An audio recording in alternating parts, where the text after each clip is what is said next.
Disney's fairy tale theater, Rapunzel, starring Mickey Mouse and Minnie Mouse.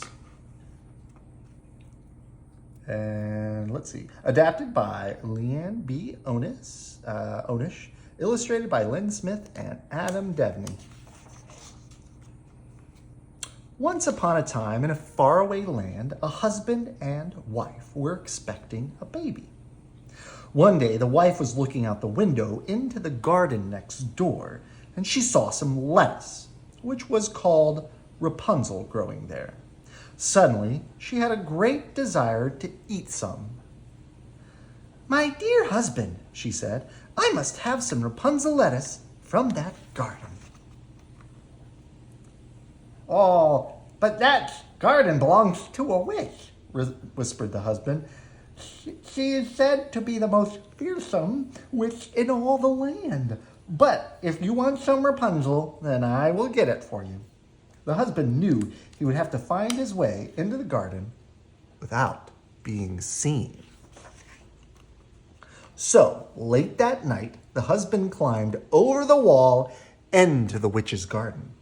Quickly, he picked some lettuce and was about to leave when... "Who dares to steal lettuce from my beautiful garden?" an angry voice demanded. "Madam," the man stammered, staring at the witch, who had suddenly appeared. "My wife is expecting a baby and she craves this Rapunzel lettuce." "I will let you have some of my lettuce, which I planted and which I have tended with such care," the witch replied. "But I want something in return. When the child is born, you will give it to me." The unhappy man nodded his head in agreement and scrambled over the wall.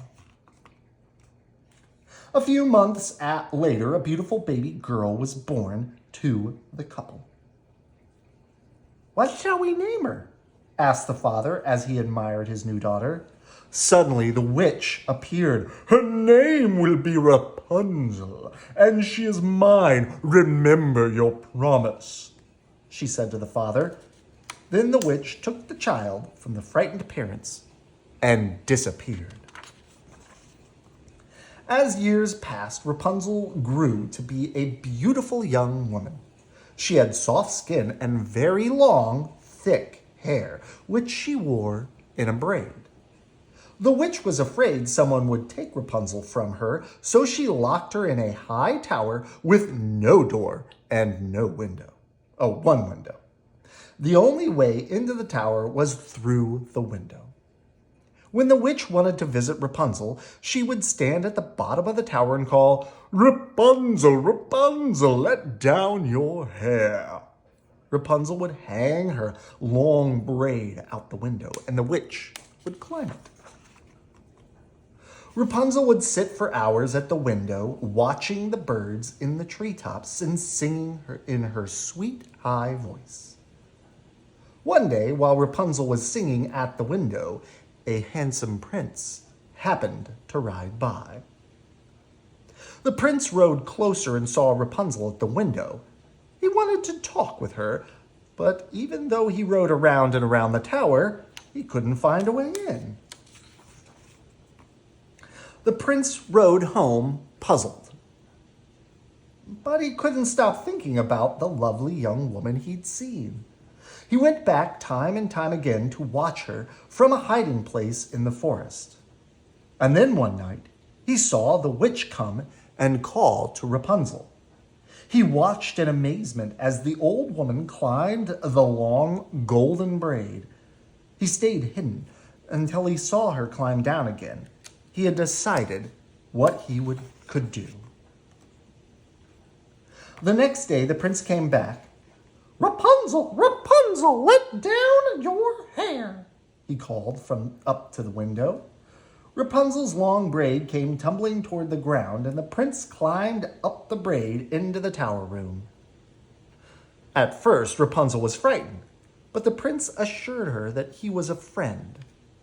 The two spent long hours talking and laughing, and very soon they had fallen in love.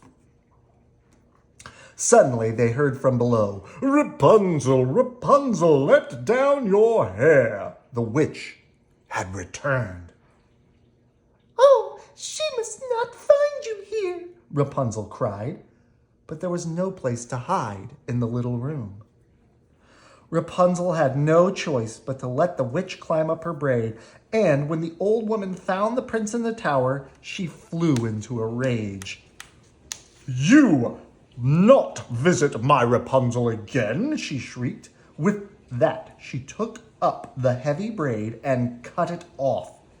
"Now go," she shouted at the prince, and with a mighty shove, she pushed him out the window. "No, please," cried Rapunzel as the prince fell. She ran to the window and leaned out so far that she too tumbled through it. To the couple's good fortune, some flowering bushes grew thickly at the base of the tower. Their fall was cushioned by the branches and leaves. The prince lifted Rapunzel onto his horse, which was tethered nearby. Then the two rode off toward the prince's castle. Soon Rapunzel was sharing a joyous reunion with her dear parents. The couple had yearned for their lost daughter during all the years she had been with the witch. Not long after, there was great happiness and celebration throughout the land when Rapunzel and the prince were married. Rapunzel planted a beautiful garden near the castle where she grew lots of delicious lettuce that had given her her name. The witch lived out her life locked up in the tower. Of course, Rapunzel and her prince lived happily ever after. Good night. I love you.